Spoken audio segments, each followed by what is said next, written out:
On the gritty pavement of 640 South Main Street, there rose a $1 million bluff that promised heaven but delivered hell. The Hotel Cecil.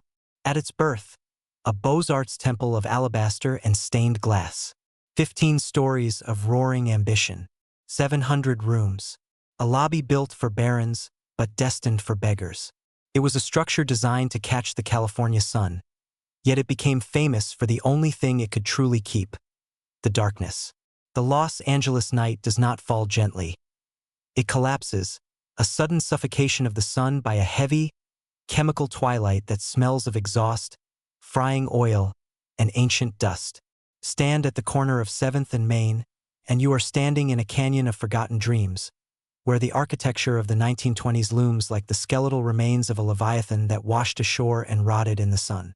Among these silent giants, one building demands your attention, not for its beauty, though it possesses a terrified sort of grandeur, but for the heaviness it exerts on the air around it.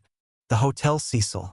It rises 19 floors into the smog, a monolith of brick and terracotta that seems to absorb the light from the street lamps rather than reflect it. The sign is vertical, imposing, a beacon that once promised luxury to the weary traveler but now serves as a warning label for the city's heart of darkness. To look at the Cecil is to look into a mirror that Los Angeles tries desperately to cover with velvet drapes and movie premieres. A mirror that reflects the violent, chaotic, and tragic reality of a city built on the edge of a desert, constantly thirsty, constantly consuming its own. The wind here feels different. It carries a chill that has nothing to do with the temperature, a draft blowing from the past, laden with the whispers of the thousands of souls who checked in and found that the exit doors had been bricked over by fate. It is a place where the barrier between the living and the dead is not a wall, but a thin, torn curtain, fluttering in the ventilation of a building that breathes with a slow, asthmatic rhythm. This is not just a hotel. It is a vertical cemetery, a storage facility for the broken, the predatory, and the lost. The story of the Cecil is the story of hubris, of a city that believed it could pave over the desert without consequence, and of the darkness that fills the cracks when the pavement inevitably splits. William Banks Hanner was a man who understood the language of money, but perhaps he did not understand the language of ghosts. In the early 1920s, Los Angeles was drunk on its own potential, a boomtown exploding with oil wealth, cinema gold, and a population doubling every few years. Hanner, a hotelier with eyes the color of a ledger sheet, looked at the sprawling chaos of Main Street and saw not what it was, but what it could be. A rival to the glitter of Broadway, a Western counterpart to the sophistication of New York or Paris. He envisioned a palace of Beaux-Arts opulence, a sanctuary where the elite could sip gin in defiance of prohibition and negotiate the future of the West on plush velvet sofas. He poured $1 million, a staggering fortune in 1924, into the construction, demanding marble from Europe, alabaster fixtures, and stained glass that would turn the harsh California sun into a kaleidoscope of jewels. The construction site was a hive of optimism, a loud, clanging assertion of permanence in a city of transience. Workers suspended on steel beams ate their lunches high above the dirt roads, unaware that they were assembling a machine that would eventually grind human lives into headlines. Hanner's vision was pure, driven by the quintessential American belief that if you build something beautiful enough, the ugliness of the world cannot touch you. He wanted the Cecil to be the crown jewel of a new commercial empire, a place where businessmen would bring their mistresses and families would stop on their way to the coast. But there is a specific arrogance in building a monument to wealth on ground that is shifting, and Hanner was blind to the fault lines, both geological and social, that ran directly beneath his foundation. He was constructing a vessel for the high seas of commerce, but he was launching it into a swamp that was already beginning to fester. The opening of the Hotel Cecil in December 1924 was a night of electric brilliance. A flashbulb memory burned into the retina of the city. The lobby was a cavern of polished brass and imported marble, a cathedral of commerce where the air smelled of expensive tobacco and fresh lilies. Men in tuxedos, the captains of new industries, glided across the terrazzo floors, their laughter bouncing off the high, coffered ceilings, while women in flapper dresses, dripping with pearls, admired the grand staircase that seemed to ascend straight into heaven. It was a spectacle of success, a declaration that Los Angeles had arrived. The staff, an army of invisible servants in crisp uniforms, moved like clockwork, trained to anticipate desires before they were even felt, ensuring that the illusion of effortless luxury remained unbroken. For a brief, shining moment, the Cecil was everything Hanner had promised. A destination, a landmark, a triumph. The guest registry from those early months reads like a who's who of the era's ambitious middle class and traveling elite, people who came to bask in the glow of modernity. But even then, beneath the clinking of crystal glasses and the jazz music, the building was settling, groaning under its own weight. The location, just slightly off-center from the true heart of the financial district, was a gamble, a calculated risk that required the city to grow in a specific direction. The opulence was a facade, a thin skin of gold leaf applied over a structure of steel and concrete that was cold, indifferent, and vast. The hotel was a living organism, consuming coal and water and electricity, and it required a constant influx of capital to keep its heart beating. In the euphoria of 1924, no one looked at the Cecil and saw a trap. They saw a palace. But palaces are often just prisons with better catering, and the bars were already being forged, not of iron, but of economic necessity and changing tides.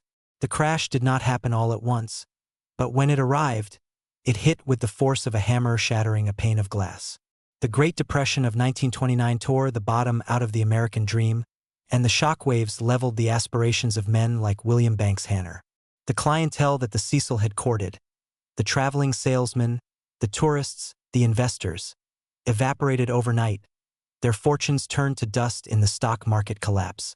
The hotel, built to accommodate 700 guests in luxury, suddenly found itself a cavernous echo chamber of empty hallways and silent rooms. To survive, the management had to pivot, and the pivot was brutal. The rates were slashed. The grand lobby, once the domain of the elite, began to see a different kind of traveler. The desperate, the displaced, the men who had hopped trains from the Dust Bowl looking for a salvation that California did not have to give. The marble floors were scuffed by work boots and worn-out shoes.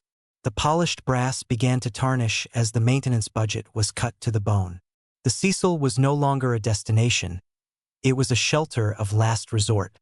The surrounding neighborhood, once poised to become a commercial hub, collapsed into what would eventually be known as Skid Row. The main street that Hanner had banked on became a corridor of pawn shops, dive bars, and missions. The hotel was physically anchored to this declining geography. It could not move, so it had to absorb the decay. The beautiful facade remained, looming over the street, but the eyes of the building, the hundreds of windows looking out over the city, began to darken. It was in this era of desperation that the building claimed its first victims, not through murder, but through the sheer, crushing weight of hopelessness. The gravity around the Cecil seemed to increase, pulling people toward its ledges. By the 1930s, the geography of despair had firmly entrenched itself around the base of the Cecil, rising like floodwaters that would never recede. Skid Row was not just a neighborhood. It was a containment zone, a place where the city of Los Angeles corralled its failures, its addicts, and its mentally ill, keeping them out of sight of the glamorous hills of Hollywood. The Hotel Cecil stood as the flagship of this armada of the damned. Its 700 rooms became single-room occupancy units, cheap cages for those who had nowhere else to go. The transient nature of the guests meant that anonymity was the only currency that mattered.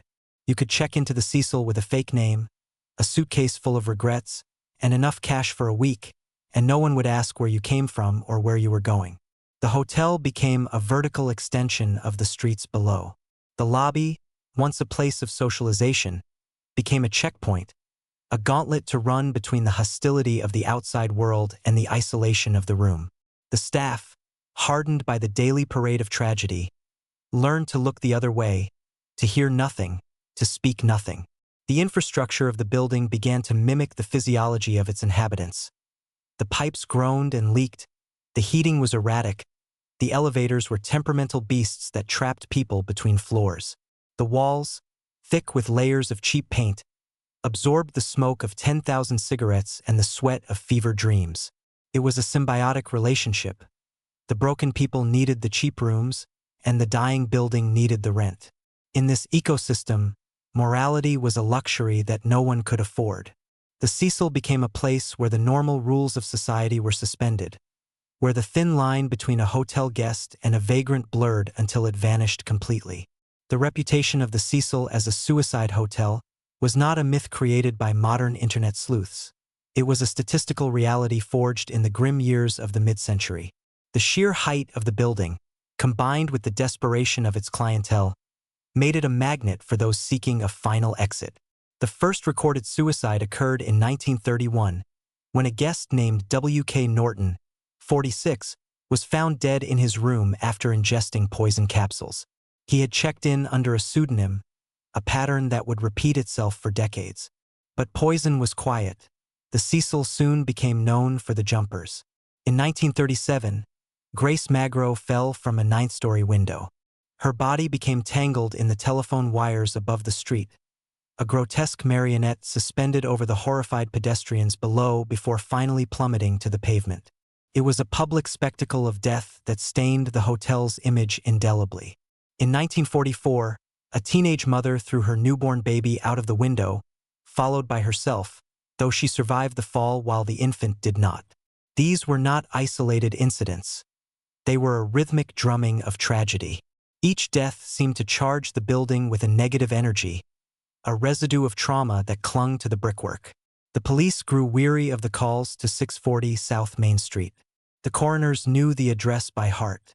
The suicide label became a self-fulfilling prophecy.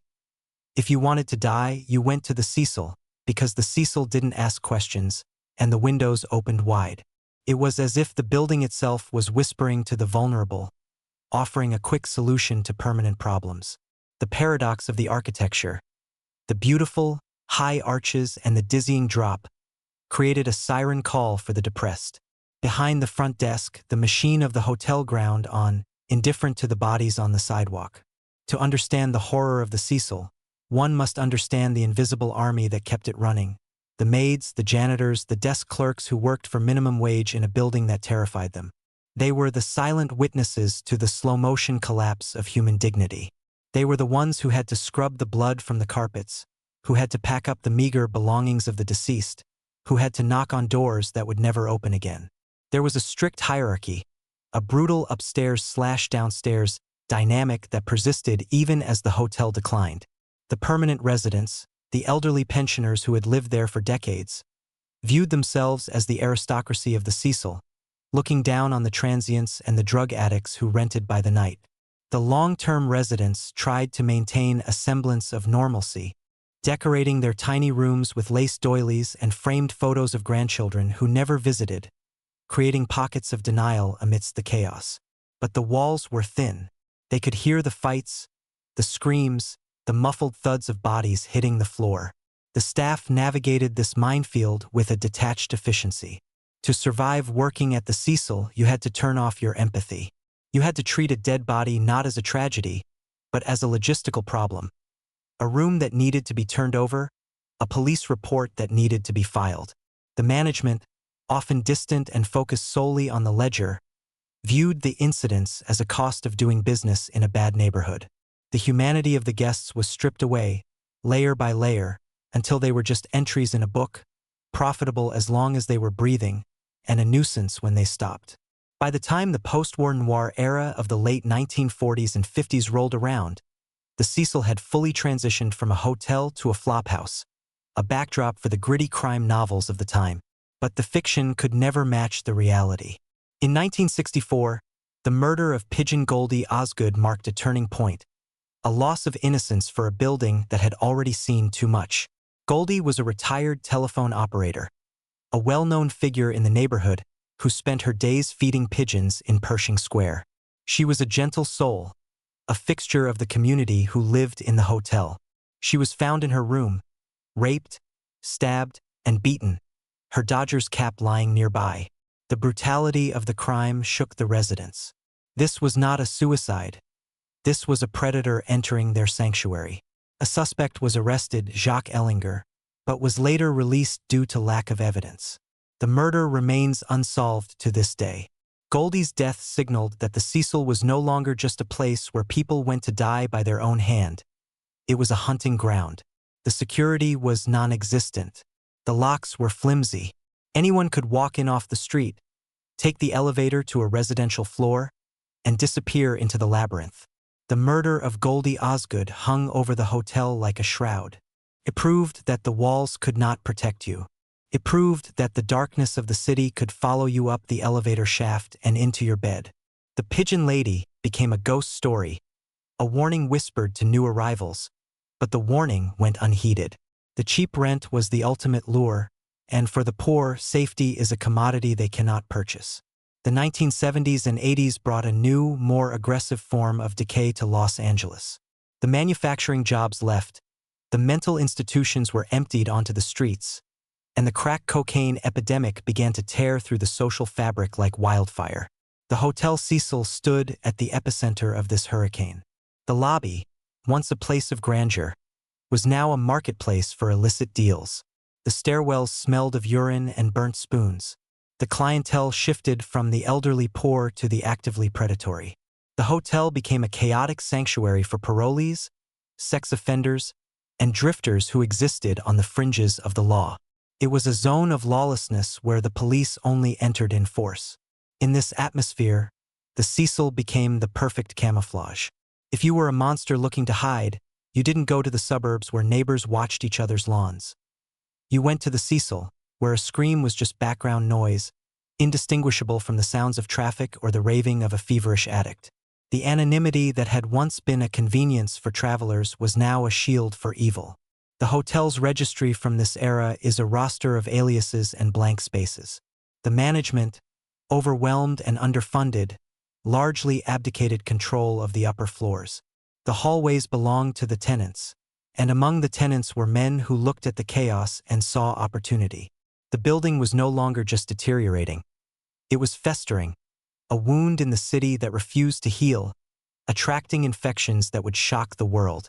Into this maelstrom of neglect walked a tall, gaunt man with bad teeth and eyes that looked like empty sockets.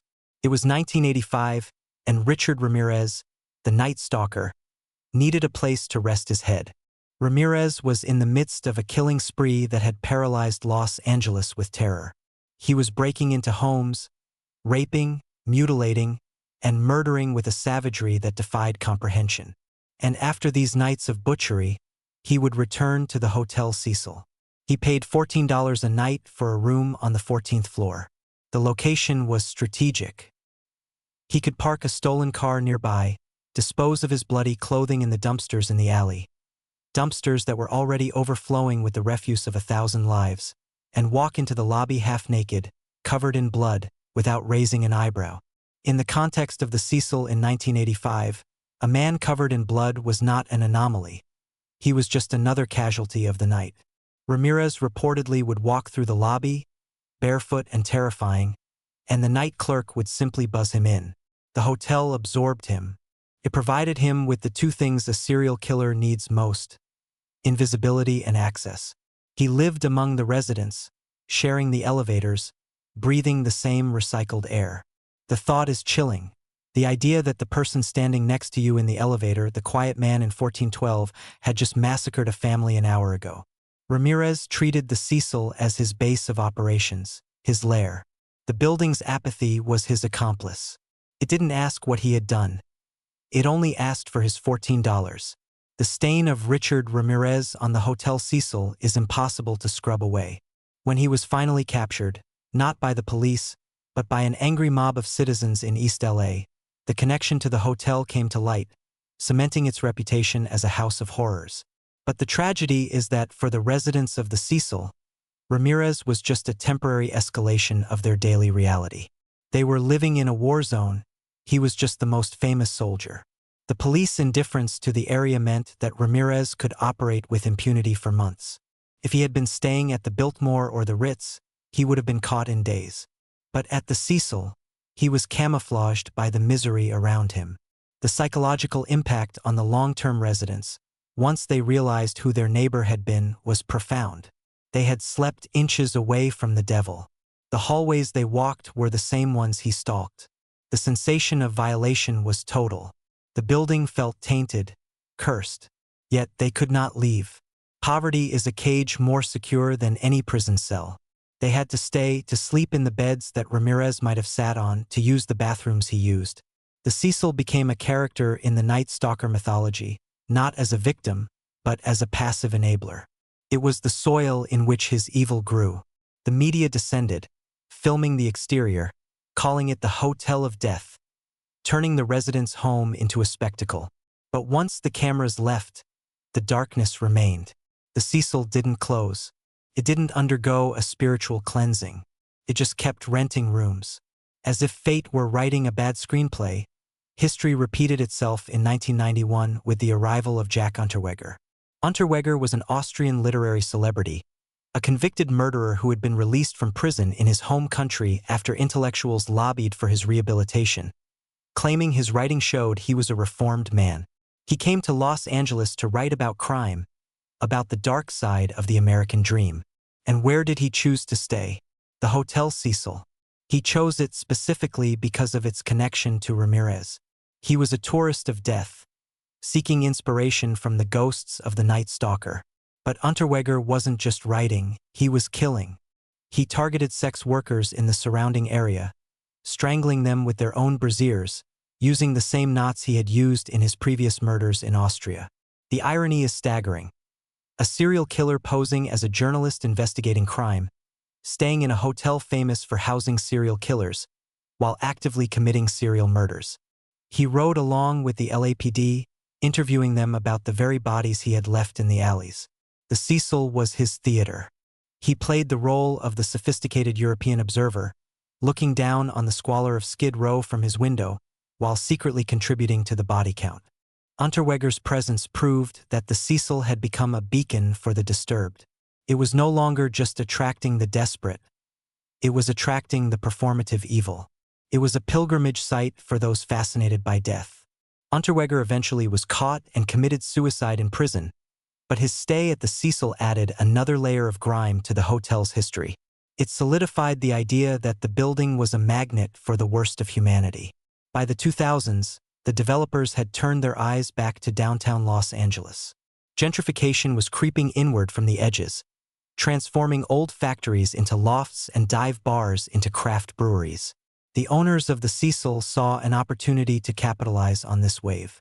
They attempted a rebranding, splitting the hotel into two entities: the traditional, grim SRO floors for the long-term residents, and a boutique hostel experience for young, budget-conscious tourists, branded as Stay on Main. It was a schizophrenic existence.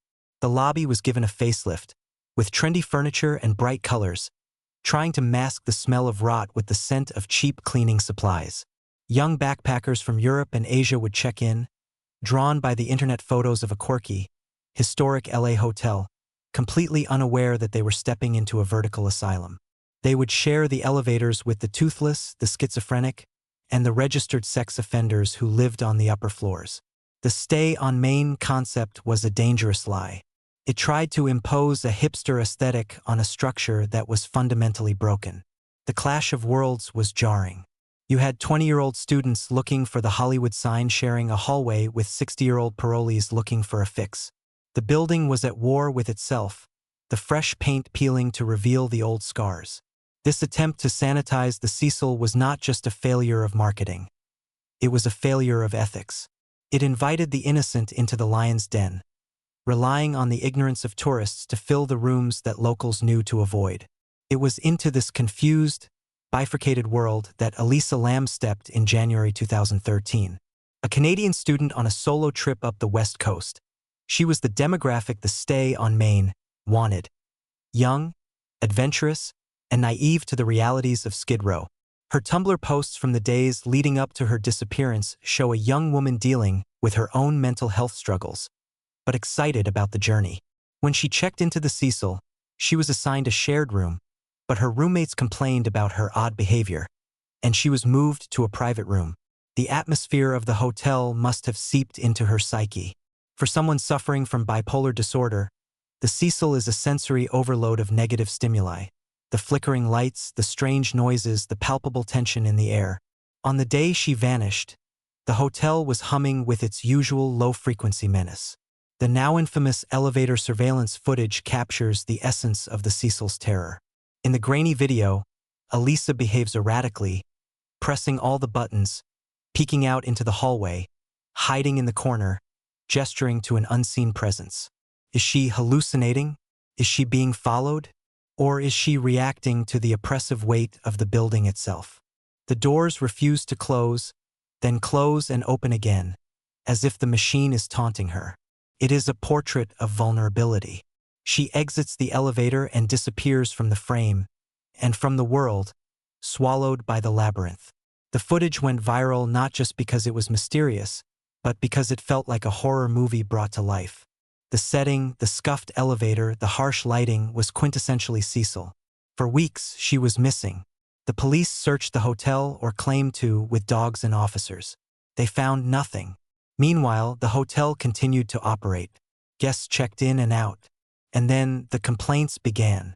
Guests on the lower floors reported that the water pressure was low. Then they complained about the taste. They said the water was black, or had a strange, sweet, metallic taste. They said it smelled bad. For days, people showered in this water, brushed their teeth with it, drank it. The horror of what was happening is almost too visceral to contemplate. The guests were consuming the evidence of a tragedy. On the morning of February 19th, a maintenance worker went to the roof to check the 4 massive water tanks. In one of them, he found the body of Elisa Lam, floating face up, naked, her clothes at the bottom of the tank. The lid was closed. The discovery sent a shockwave of nausea through the hotel and the world. The realization that hundreds of people had been bathing in water contaminated by a decomposing body was a violation of the most primal taboos. It was the ultimate betrayal of the host-guest contract. The hotel had not only failed to protect Elisa, it had forced its guests to participate in her dissolution. The media frenzy was instantaneous. The Cecil was no longer just a grim curiosity. It was a global headline, a symbol of urban horror. The aftermath of the Elisa Lam case spawned a digital cult. The internet sleuths descended, dissecting the elevator footage frame by frame, analyzing the time codes, the shadows, the movement of her hands. Theories ranged from the plausible, a manic episode leading to accidental drowning, to the supernatural, possession, ghosts, to the conspiratorial, government cover-ups, tuberculosis test subjects. The hotel became a character in a massive online alternate reality game, but for the family of Elisa Lam, and for the residents of the hotel, it was real life. The coroner eventually ruled the death an accidental drowning, citing her bipolar disorder as a significant factor. But the explanation satisfied almost no one. How did she get on the roof, which was alarmed? How did she climb the tank? How did she close the heavy lid while treading water inside? The questions lingered, feeding the myth. The Cecil became a macabre tourist attraction. People booked rooms specifically to play the elevator game, to see the roof, to touch the darkness. The line between tragedy and entertainment was erased. YouTubers filmed themselves conducting seances in the hallways. The tragedy of a young woman's mental health crisis was commodified, repackaged as content for the consumption of the morbidly curious. The building, which had always been a predator, was now a celebrity. It had achieved the fame Hanner had wanted in 1924, but at a cost that would have made him weep. The notoriety finally broke the back of the business. The legal battles, the wrongful death suits, and the sheer weight of the bad publicity made the hotel a toxic asset. In 2014, the hotel was sold to a developer with plans to completely renovate it, to gut the history and turn it into something new. But the Cecil is stubborn. It resists change. The renovation stalled. The ghost of Main Street sat empty, a hollow shell. The long-term residents were slowly pushed out or paid off, dispersing the community that had, for better or worse, called it home. Today, the building stands in a state of limbo. The windows are dark. The grand neon sign still hums, casting its red light onto the pavement, but the doors are locked. It is a tomb. The silence inside the building now is different from the silence of the 1920s. It is the silence of a held breath. The infrastructure, the pipes, the wires, the bricks, remains holding the DNA of the past. You cannot renovate away a century of trauma. You can sandblast the facade, but you cannot scrub the atmosphere. The developers face an impossible task: how to monetize a building where the primary amenity is a legacy of death. Every time they try to reopen, the stories resurface. The Cecil has become a monument to its own infamy, a place that is more famous for who died there than who lived there. To look at the Hotel Cecil is to look at the failure of a city to care for its own. It is a microcosm of Los Angeles, a vertical cross-section of the social strata. For decades, it served as a warehouse for the people the city didn't want to see. It was a containment vessel for poverty and mental illness, allowed to rot because the people inside were considered disposable. The serial killers who operated there were able to do so because society had already dehumanized the victims. The tragedy of the Cecil is not just about ghosts or supernatural forces. It is about the very real, very human forces of neglect, greed, and indifference. The building is a physical manifestation of the idea that some lives matter less than others. It stands as an indictment of a system that allows a place like Skid Row to exist, that pushes the vulnerable into unsafe housing and then acts surprised when tragedy strikes. The Cecil didn't create the darkness. It just collected it. It acted as a basin, catching the runoff of a broken society. And now, as the city tries to gentrify around it, the Cecil stands as a stubborn reminder of what lies beneath the new coat of paint. It is the skeleton in Los Angeles's closet, and it is 19 stories tall. The architecture of memory is a powerful force. Buildings are not just inanimate objects. They are witnesses. They absorb the emotions and the events that occur within them. The Cecil has absorbed more than its fair share. If walls could speak, the Cecils would scream. They would tell of the loneliness of the Great Depression, the desperate drug deals of the 80s, the cold eyes of Richard Ramirez, the confusion of Elisa Lam. The physical decay of the building, the peeling wallpaper, the rusted pipes, the cracked tiles, is a mirror of the psychological decay that took place there. It is a place where entropy is the dominant force. The dust that settles on the banisters is composed of the skin cells of killers and victims alike. The air in the hallways is recycled breath from 1924. To walk into the Cecil is to walk into a time capsule of sorrow. It is a place where the past is not dead. It isn't even past. It is trapped in the loop of the elevator, in the echo of the stairwell, in the stillness of the water tank. The building holds onto its trauma like a miser holds onto gold. It refuses to let go. And perhaps we shouldn't let it. Perhaps we need the Cecil to stand as a warning, a dark monument to the fragility of the human condition. In the end, the question remains, does a building make people evil, or do evil people seek the building? Is the Hotel Cecil a bad place, a nexus of negative energy that corrupts those who enter? Or is it simply a pile of bricks and mortar that happened to be in the wrong place at the wrong time, over and over again? The answer is likely a mixture of both. The environment shapes behavior. A dark, dangerous, neglected place attracts dark, dangerous, neglected deeds. But there is also a gravity to the Cecil, a specific pull that defies purely rational explanation. It is a black hole on Main Street. As the sun rises over Los Angeles today, the light hits the dirty windows of the Hotel Cecil, but it does not penetrate far. The interior remains in shadow. The building waits. It has outlived its creator, its critics, and its victims. It stands silent, a monolith of the macabre, a testament to the fact that in the City of Angels, there are also demons, and sometimes they rent a room for the night. The story of the Cecil is not over. It is just between chapters. And as long as it stands, it will remind us that the line between a sanctuary and a slaughterhouse is only as thick as a hotel room door.